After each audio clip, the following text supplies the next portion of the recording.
श्री राम जय राम जय जय राम। श्री राम जय राम जय जय राम। श्री राम जय राम जय जय राम। श्री राम जय राम जय जय राम। श्री राम जय राम जय जय राम। श्री राम जय राम जय जय राम। श्री राम जय राम जय जय राम। श्री राम जय राम जय जय राम। श्री राम जय राम जय जय राम। श्री राम। आज छात्र छात्राओं को अगर सही जीवन जीना सिखाना है तो ये बहुत आवश्यक है। बच्चे सुसंस्कृत हों, संस्कारवान हों। केवल तोते जैसे विद्यार्थी रट ना लें, जानकारी को अपने मस्तिष्क में स्मृति पटल में भर ना लें। अंदर से विवेक होना चाहिए। विद्या बिन विवेक उपजाए, विद्या से विवेक होना चाहिए। उनको समझ आनी चाहिए कि वास्तविक में हमको भगवान ने जो जीवन दिया है उसके पीछे हेतु क्या है, जीवन का लक्ष्य क्या है, हम किस गोल को लेके, किस लक्ष्य को लेके आगे बढ़ रहे हैं।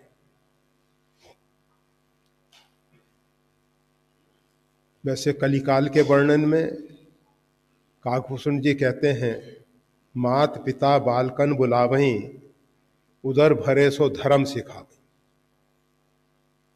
ये जो कलिकाल है इसमें हम सबकी बुद्धि खराब हो गई है। ये कलिकाल मलायतन, मन कर देख विचार। ये मल का आयतन है, मन का निवास है। हमारी बुद्धि मलिन हो रही है, हम सही निर्णय नहीं ले पाते हैं। जीवन में क्या करना चाहिए, कैसे करना चाहिए और किस समय कौन सा निर्णय लेना चाहिए। समय का भी बहुत महत्व होता है। रामचरितमानस में भगवान शंकर अवसर पाई वचन एक कहूँ, अवसर जान विभीषण आवा। अवसर, कौन से अवसर पे, साधारण किसान भी जानता है कि कौन से अवसर पर बीज बोने से फसल सही तैयार होती है। इसी प्रकार से हम सबको अपने जीवन में किस अवसर पर क्या कार्य करना चाहिए और अवसर के अनुसार हमारे जीवन के निर्णय बदलते हैं, बदलने चाहिए। यह नहीं कि हम एक हठपूर्वक एक लीक को स्वीकार कर लें और उस लीक पर ही चलते रहें, वो जरूरी नहीं है। हम कहा करते हैं जीवन जो है सरिता जैसा होना चाहिए। ये रेलवे लाइन, रेलवे ट्रैक जैसा नहीं होना चाहिए। गाड़ियां दौड़ रही हैं, गाड़ी दौड़ने में तो अच्छा है, परंतु जीवन में केवल हम दौड़ते चले जाएं, नीरसता आ जाएगी। नीरसता। परमात्मा ने हमको जीवन जो दिया है वो सरिता जैसा हो। जगह जगह अवरोध आते हैं और उन अवरोधों से हम टक्कर लेते हुए, जैसे सरिताएं, छोटा अवरोध है उसके ऊपर से निकल जाती है। कुछ अपने साथ बहा के ले जाने लायक हैं, उनको अपने साथ ले जाती है।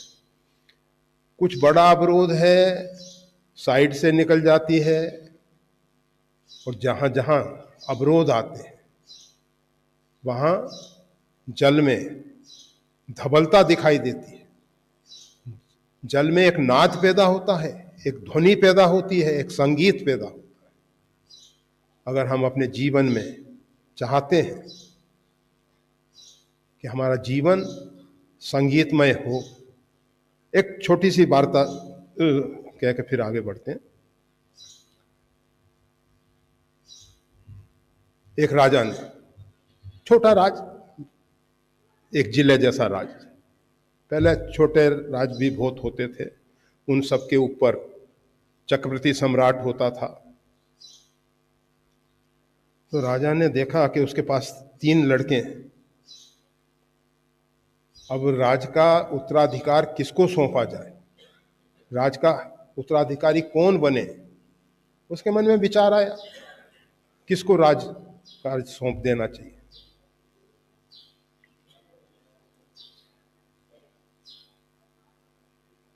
वो अपने गुरुजी के पास गया और गुरुजी के पास जाने के बाद उनसे निवेदन किया कि मेरे पास 3 संतान हैं, 3 बच्चे हैं परमात्मा ने दिए हैं, अब मैं किसको ये राजकार्य जो प्रजा का सही रूप में रंजन करते हुए, राजा का अर्थ होता है जो प्रजा का रंजन करे, प्रजा को प्रसन्न रखे, प्रजा की प्रसन्नता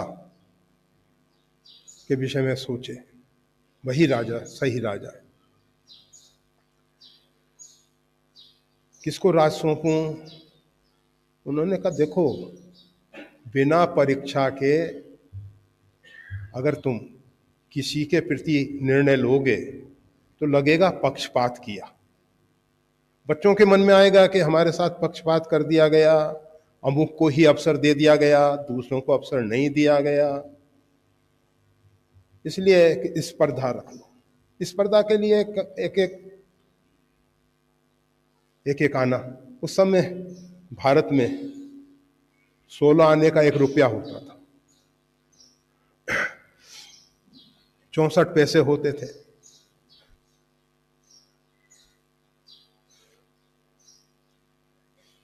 तो एक आना सबको दे दो और उनसे कहो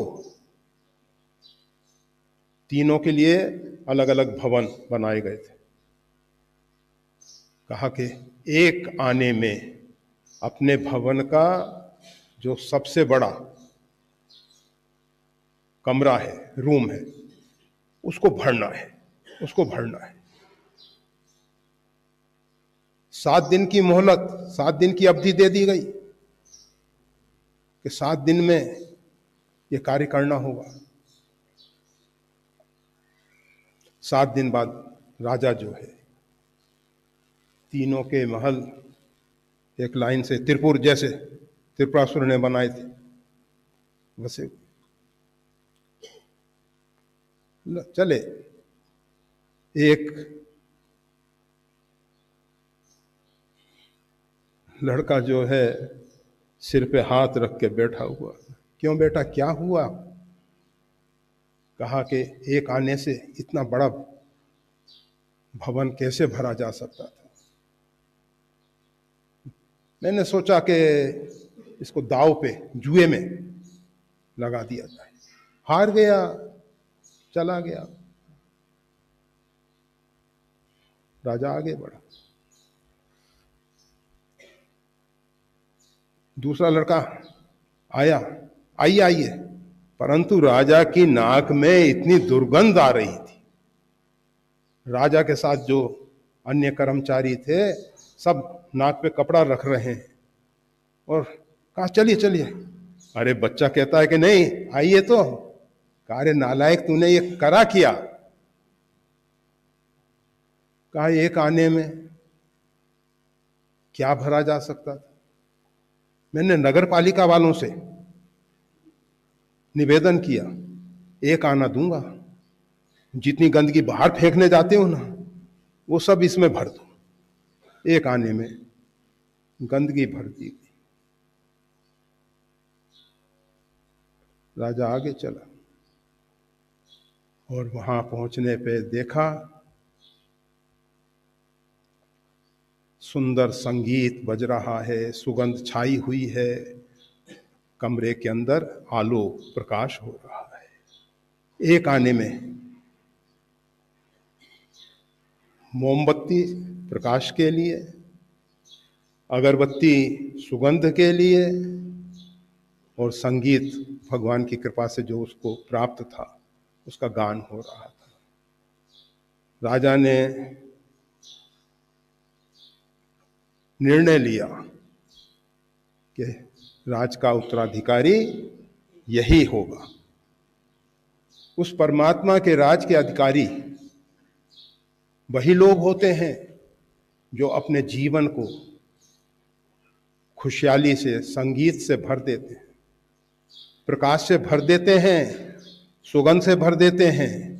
उन्हीं को ये परमात्मा का सच्चिदानंदमय संसार, राज उनके लिए सुरक्षित है, उनके लिए सुरक्षित है।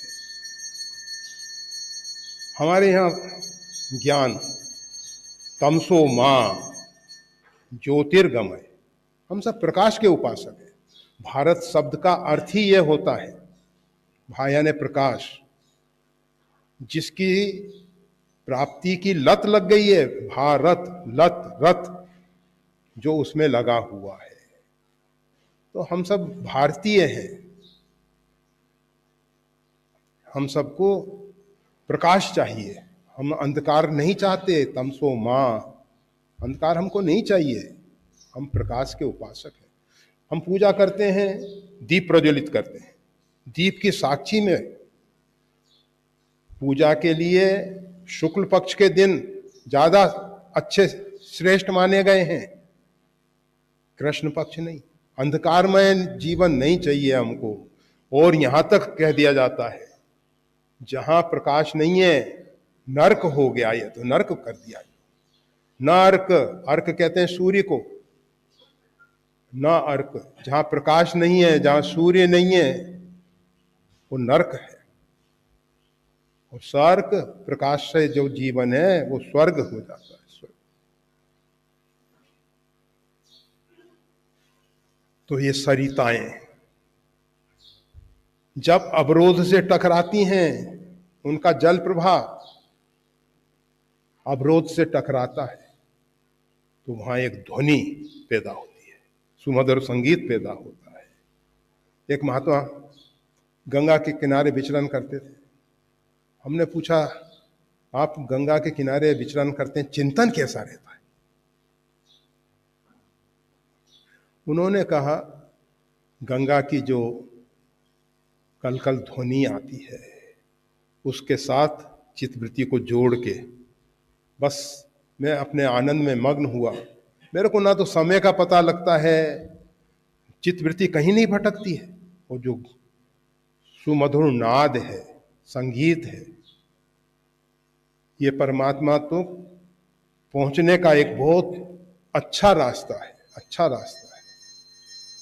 और आप तो सब जानते ही हैं, हमारे यहाँ, हमारे भारतीय संस्कृति में जिस देवता की पूजा की जाती है, उसके अनुरूप संगीत, उसके वाद्य यंत्र सबके अलग अलग हैं, वो बजाए जाते हैं। और फिर उसके सामने नृत्य इत्यादि करके प्रसन्न किया जाता है। हम रोते गाते हाय हुसैन हाय फंसा नहीं। हमारा जीवन में जो पूजा अर्चन है वो भी संगीतमय है, नृत्यमय है। हमने जीवन को नृत्यमय बनाया, आराधना उपासना। और देखो रावण कितना ही दुराचारी था, परंतु प्रत्येक दिन पूजा अवसान समय 10 वक्त्र गीतम, पूजा के अवसान के समय जब पूजा पूरी होती थी तो जटाटवी गला जला प्रवाह पावित स्थले, नाच नाच के नृत्य करते हुए इस स्तोत्र का पाठ करता था। और भगवान शंकर प्रसन्न हो जाते थे, प्रसन्न हो जाते थे। परमात्मा को प्रसन्न करना है, भगवती सरस्वती को प्रसन्न करना है, तो हम भगवती के सामने नाम संकीर्तन करें, नृत्य करें, भगवती की प्रसन्नता के लिए, समाज को दिखाने के लिए नहीं, व्यक्तियों को दिखाने के लिए नहीं। और आप जानते हैं नृत्य में नर्तक नृत्य एक हो जाते हैं, मालूम ही नहीं पड़ता नृत्य है या नर्तक। अहंकार बहुत आसानी से गलित होता है।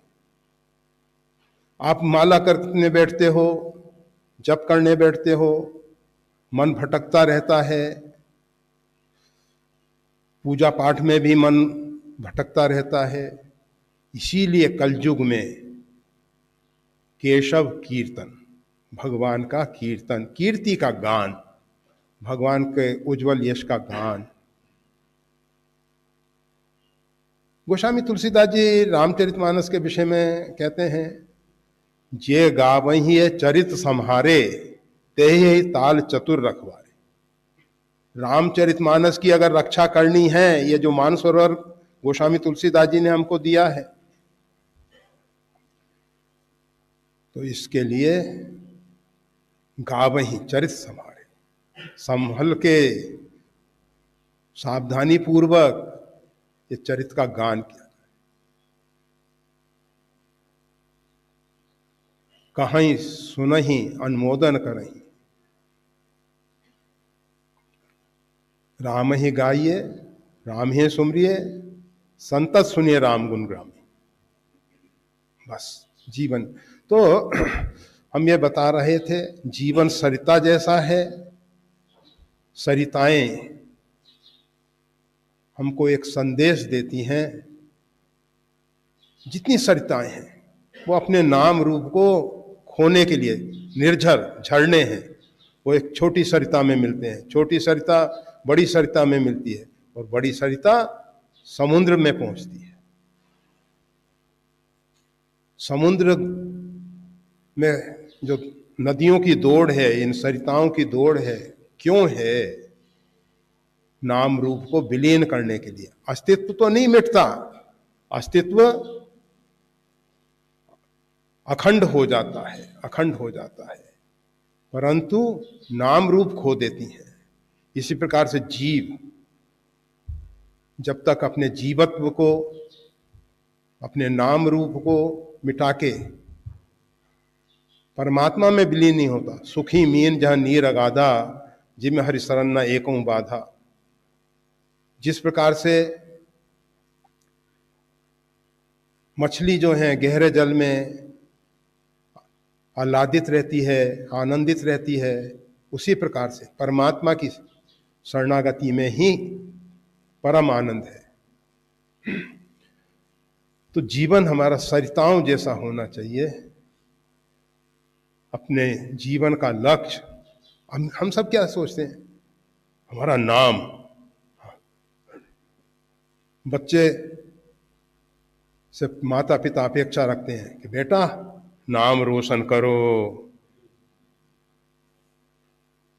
तुम तो व्यर्थ ही हमारा गर्भ से जन्म लिए, जन्म बेकार कर रहे हो, कुछ करके दिखाओ। और आप देखेंगे जिन महापुरुषों ने अपने नाम रूप को खो दिया है, वो महापुरुष इतिहास में श्रेष्ठ ऊंचे स्थान पे स्थित हुए हैं। उन महापुरुषों के द्वारा ऐसे ऐसे कार्य हुए। तो बस हम ज़्यादा नहीं, बच्चों के लिए, छात्राओं के लिए, छात्रों के लिए, आप सब के लिए इतना ही कहना चाहेंगे कि आज बसंत पंचमी का पावन दिन है, सरस्वती का दिन है। माँ भगवती सरस्वती हम पे कृपा करें, उसके लिए रामचरितमानस बड़ा उत्तम ग्रंथ है, बड़ा पवित्र ग्रंथ है। ये भगवान शंकर ने इस पे सत्यम शिवम सुंदरम लिख के हस्ताक्षर किए हैं। भगवान शंकर की इस पे सही है, हस्ताक्षर हैं उनके, सत्यम शिवम सुंदरम।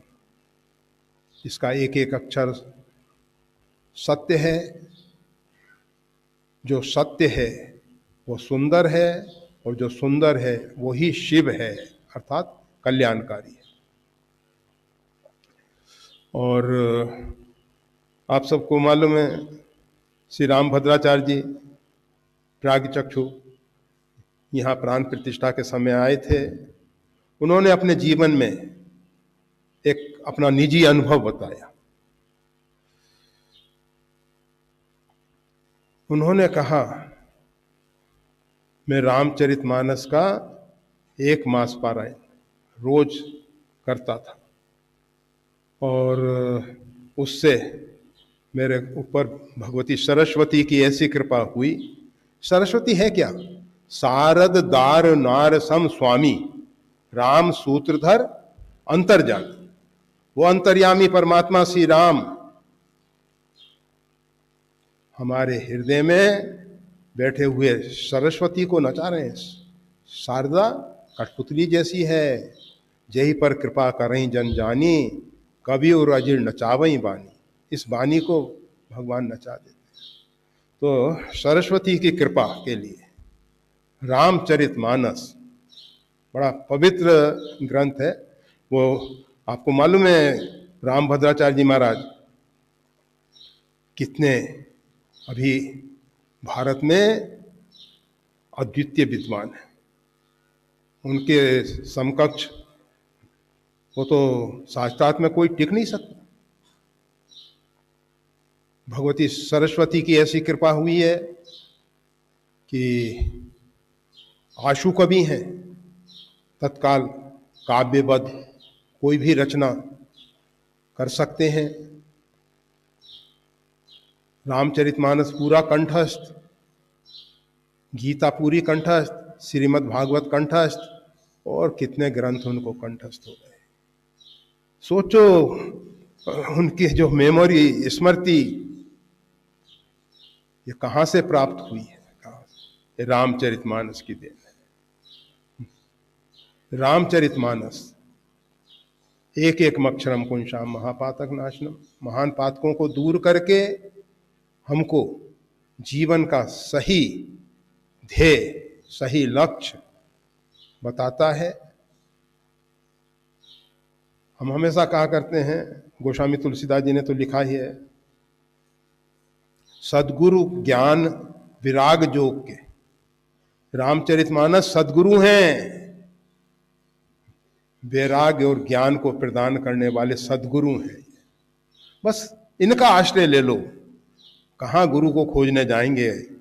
और कोई भी विद्यार्थी अपने अध्यापक अध्येता की योग्यता, कोई बच्चा सोचे कि हम अपने लेक्चरर प्रोफेसर का योग्यता समझ जाएं, क्या समझ सकता है? वो छोटा बच्चा, अभी इतनी उसमें समझ है ही नहीं। अच्छा है रामचरितमानस को अपना गुरु बना ले। सद्गुरु ज्ञान विराग योग के, ज्ञान और वैराग और योग तीनों के लिए रामचरितमानस गुरु हैं। ज्ञान, वैराग और योग तीनों की उपलब्धि रामचरितमानस से हो सकती है। तो ज्यादा ना हो सके तो कुछ चौपाई, कुछ दोहे नित्य प्रति इनका पाठ करें। और भी कुछ नहीं कर सकते तो आदिशक्ति भगवती जगदम्बा सीता जी का जो गायत्री मंत्र रामचरितमानस में दिया गया है, जनक सुता जग जननी जानकी, अतिशय प्रिय करुणा निधान की, ताके जुगपद कमल मनावऊं, जासु कृपा निर्मल मति पावऊं। ये रामचरितमानस का गायत्री मंत्र है, भगवती सीता जी का।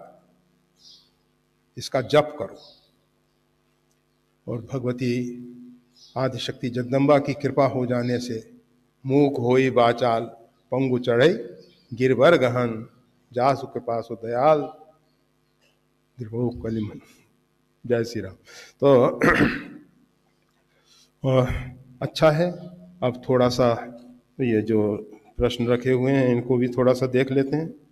और कुछ लोग कहते हैं कि गंडकी से प्राप्त शिला यदि चक्रांकित हो तो ही वह शालिग्राम जी हैं। अधिकतर हम सबको जो शालिग्राम प्राप्त होते हैं वो बाह्य रूप से कोई चक्र का प्रदर्शन नहीं करते हैं, तो ऐसे में उनको हम शालिग्राम जी मानकर पूजा कर सकते हैं। शालिग्रामी शिला श्यामभू परमात्मा का स्वरूप है और ये हिरण्यगर्भ है, मतलब स्वर्ण मिश्रित शिला होती है शालिग्रामी शिला। इसके लिए मुक्ति नारायण का जो 1 योजन वाला विस्तार है उसकी सब शिला शालिग्राम है। चक्रांकित हो अति उत्तम है, चक्रांकित ना हो वो भी उत्तम है।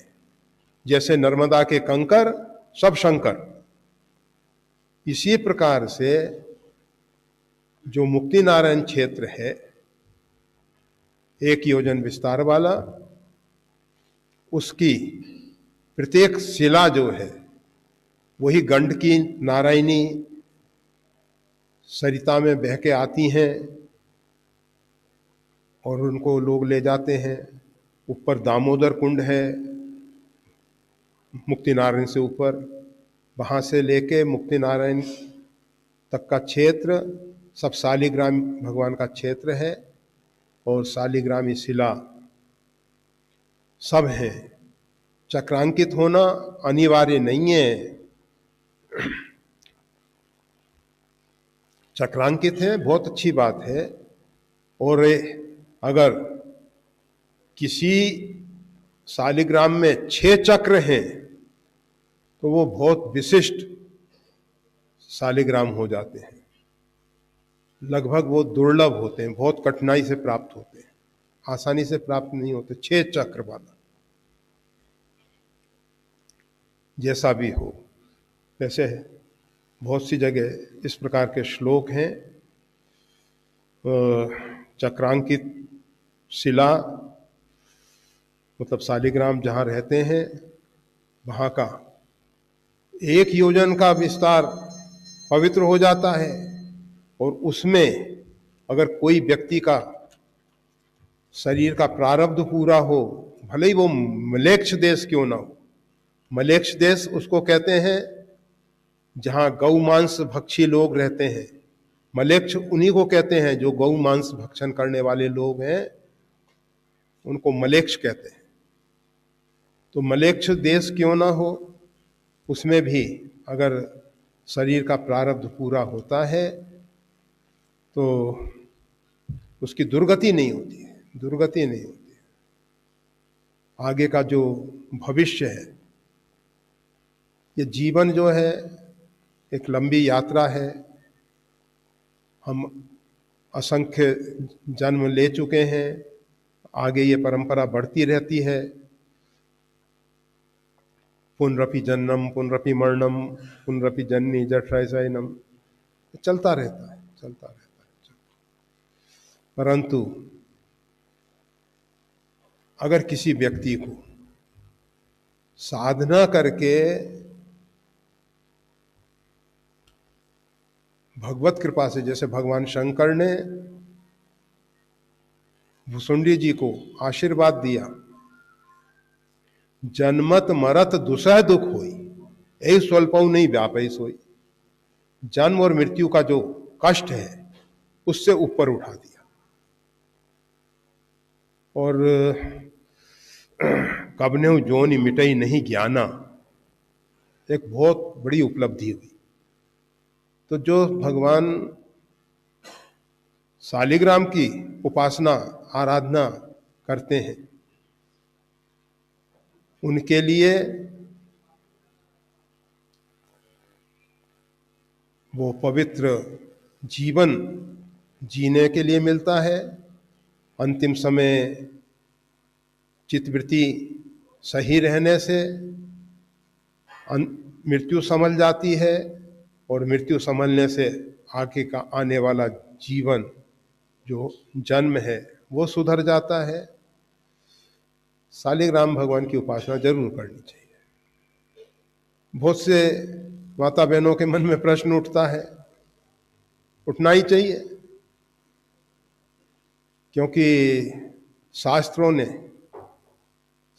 शालिग्राम भगवान का स्पर्श करने के लिए महिलाओं को, माता बहनों को मना किया है, नहीं करो।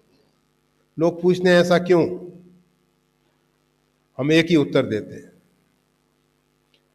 देखो, शास्त्र जो है सर्वे भवन्तु सुखना सर्वे संतु निरामया की भावना रखते हुए संपूर्ण अस्तित्व जो है सुखी हो, सब निःश्रेयस की प्राप्ति करें, सबका कल्याण हो। हमारे ऋषि महर्षि मनीषियों ने देखा, ये हृदय प्रधान जो माताएं बहनें हैं भगवान की भक्ति में बहुत आगे हैं, बहुत आगे हैं। और ये जो पुरुष बुद्धि प्रदान, बुद्धि की विशेषता मानने वाला है नहीं है, वो तो हम नहीं कहते, परंतु पुरुषों को ऐसा लगता है कि हम में बुद्धि ज्यादा है नहीं, वो हम नहीं जानते। क्योंकि रामचरितमानस में हमने देखा है, पढ़ा है, आप सब भी पढ़े होंगे। सुरसा नाम अहिन की माता, पठिन आई कहे मोई बाता, आ सुरन मोई दीन आहारा। वो कहती है मोई सुरंजय लाग पटावा, बुद्धि बल मरम तोर में पावा। देवताओं ने हनुमान जी के बल बुद्धि की परीक्षा के लिए, परीक्षक अगर स्वयं बुद्धि वाला नहीं होगा तो विद्यार्थियों की परीक्षा क्या लेगा? परीक्षार्थी की परीक्षा वही ले सकता है जिसमें बल और बुद्धि दोनों हो। तो सुरसा को भेजा गया, अहिन की माता। लोग इसके पीछे अनेक अनेक प्रकार की बातें करते हैं कि इसलिए भेजा था, इसलिए भेजा था। हमें तो जैसा समझ में आता है, भगवती आदिशक्ति जगदम्बा जो हमको समझाती है, जैसा कहती है वैसा हम कहते हैं।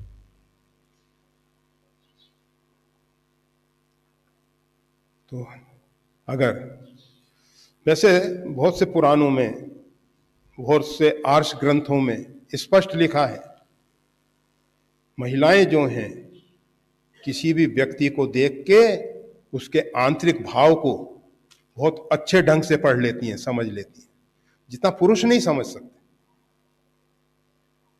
ऐसा बहुत से ग्रंथों में पढ़ने को मिला है।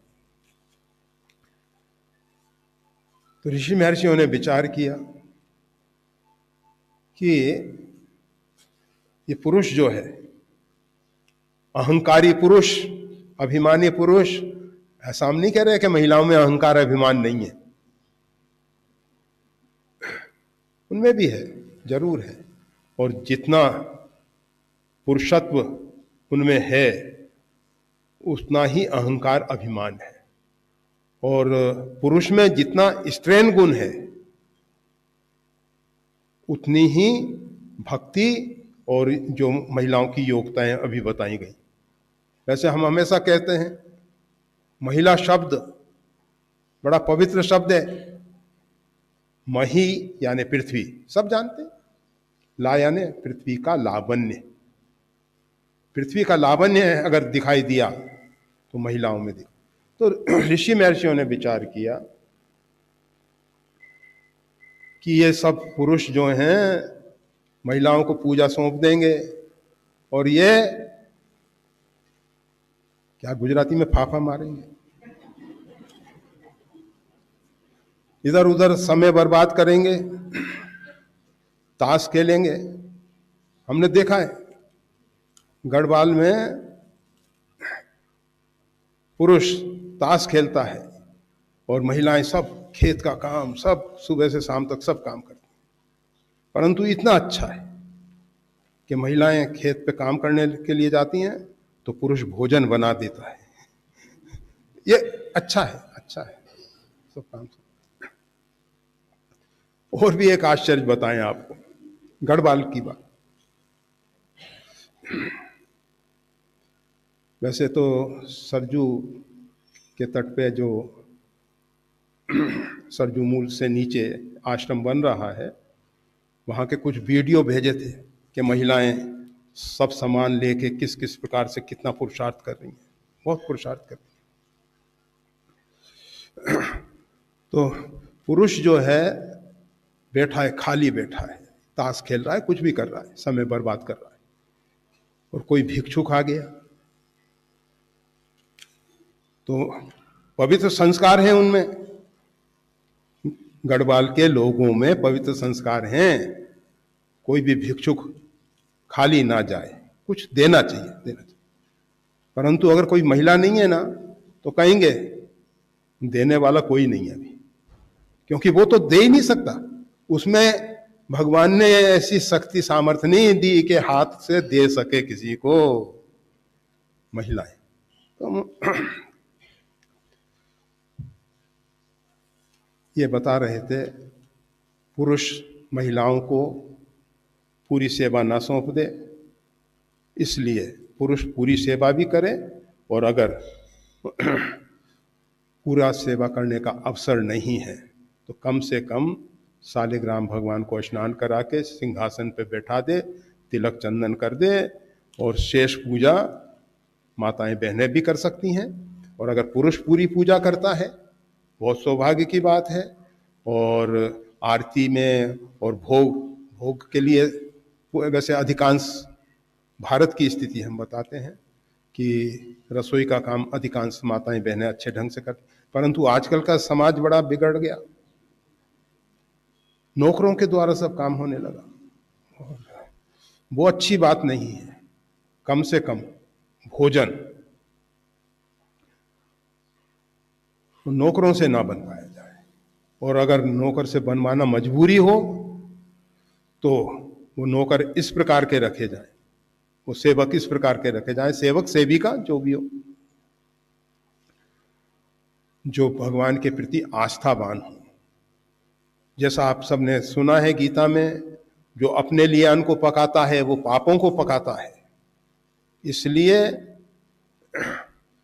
अन्न जो भी तैयार किया जाए वो भगवान के लिए तुम्हें निवेदित भोजन करही, प्रभु प्रसाद पट भूषण धरही, और भगवान को निवेदन करके भगवान का प्रसाद रूप में सब परिवार वाले, भोजन का रस जो है, एक तो हम सबको भोजन करना नहीं आता, फटाफट बहुत जल्दी जल्दी करते हैं। भोजन करने में लिखा है, जो आप सब मतलब सॉलिड आहार ले रहे हो उसको इतना चबाओ कि वो दूध जैसा पीने लायक हो जाए, गले में से जब उतरे ना वो तो दूध जैसे, और दूध को इस प्रकार से पियो जैसे आप भोजन कर रहे हो, रोटी चबा रहे हो। क्योंकि हमने देखा हमारे यहाँ गौशाला में